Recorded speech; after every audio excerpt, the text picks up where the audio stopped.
Right, Paul Gallen, mate, things got a bit heated up there. Oh, they always do, especially when you're dealing with a whinger. So that's what Hojo is. Mate, I can't believe the amount of whinging he's done. And even when I say to him up there, I said, mate, what about your foul punch? Oh, but I apologise. Like, it's okay because he apologised. It's just insane. And let's not forget, he punched me first. He done the foul shot first. And realistically, look at his foul shot. It was a king hit. I'm looking at the referee. The referee called break. The referee's come between us, and he cracked me with a beautiful right hand, and still didn't drop me on that punch. Dropped me 5 seconds later with a punch to the back of the head. So, mate, but he apologised, so it's all right. Did you, looking back on that fight, you said you underestimated both him and Ben Hennant. Did that punch affect you in that it affected your performance, or was Hojo better than you expected? Oh, they're both better than I expected. Yeah, I've got to give them credit for that. They're definitely both better than I expected. I just went into that with a poor attitude. I went in thinking, okay, I don't want to stop them in round one. I want to stop them in round 3 or 4. Like, that's not the attitude you can have. I've fought guys like that in the past. I've fought guys who've had that attitude, haven't prepared properly for me, went in there thinking that, and I went in there and beat them. And I was lucky that I'm tough enough and steeled myself enough during the fight to get out of it.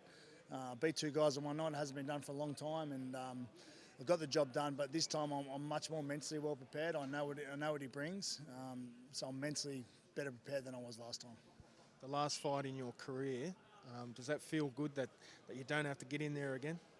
Yeah, I think maybe probably just more the sparring. That I actually enjoyed. I don't mind training. I enjoy pushing myself at training, but just the sparring, just getting a bit tough these days at 41 years of age to get in there. And mate, at the end of the day, I'm fighting blokes 15, sparring guys 15 years younger than me, and you know, every time I go to someone's gym, it's like a fight because Paul Gallen's showing up and they want to beat Paul Gallen up. The amount of times I've been to someone's gym and had a sparring session and 4 or 5 hours later get a phone call from someone, hey mate, are you all right?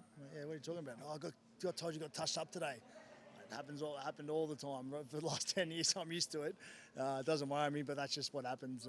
So there's no doubt every time I have a spar, it's like a fight, which prepares me well for the fight, but it's not ideal. Hojo did put you down in that fight. How did his power compare to some of the other fighters that you've fought? Yeah, it's hard to say because, yeah, he did put me down. I've never taken that away from him. I've never taken down away with the fact that he punched me in the referee called break. It was a foul shot. I wasn't even looking at him when he punched me. That hurt me. Yeah, he did. Later on, he punched me in the top of the head and it dropped me. It was like 5 or 10 seconds later after that foul shot. So, yeah, he did hurt me. I'm not taking that away from me. He hurt me. But when I think about it, it was on a foul shot. He shouldn't have been able to throw that punch. I dropped my hands while the referee was coming between us.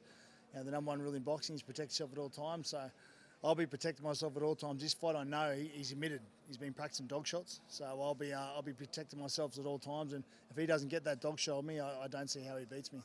Now I've got to ask you, mate, Sonny build Mark Hunt. What were your thoughts on that fight? Oh, look, I actually only saw, so we got to stand at home because we have 9. I turned it on and it was 10 seconds to go in round 3, so I only saw round 4, so I didn't see the whole fight. Look, mate, I don't have an opinion. I haven't spoken about it. You know, it's a shame. Everyone wants to win a fight, don't they? And there has to be a loser, and it was Sonny on that occasion, and that's just the way it is. When you look back on your career, though, the fact you beat Lucas Brown, you beat Mark Hunt, does that make you feel proud? Oh, without a doubt. All my fights do. This is the thing. You got these boxing people, and you know them. All the people in boxing are happy with me and don't mind me, and I think respect what I've done. My very first fight was Herman Purcell. I fought Herman Purcell twice. Herman Purcell was an Australian champion. You know, Punarazabale was an Olympian for Fiji. Randall Ray went and fought Fujimoto for his title. Like I fought genuine fighters along the way. You throw on top of that, you know, Tervieski, Huni, Hunt, Brown. Like, mate, that's in my first 15 fights. The boxers don't have fights like that in their first 15 fights. And every other bloke I fought was a professional athlete. So there's nothing wrong with my record, and yeah, I'm very happy with the record I have, and just got to make sure I get this win. This is all that matters now.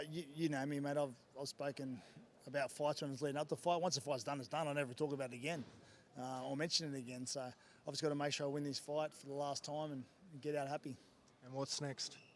Yeah, no idea, mate. I just enjoying life. I enjoy working the media, working on TV, working on radio. That's all good fun. And obviously having 4 kids at home keeps me pretty busy. So, yeah, I just do that sort of stuff and I'll be fine. How does this fight play out? I don't know when any fight plays out. I've just got to do what I do. Everyone knows how I fight. I go forward. It's entertaining.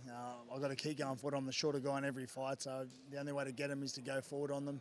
I've got to not get caught. That's one thing I did last time. Last time I went forward and stood there. Now, that was a dumb thing to do. That was in the first round. I just stood there, and as I said, didn't respect what they could do. And while he didn't hurt me or catch me then, I think I caught every punch. You know, it wasn't a smart thing to do, as my trainer said. So I've just got to not do that again. Just fight smarter, fight better, and get the job done. Good luck, mate. Thank you. Cheers.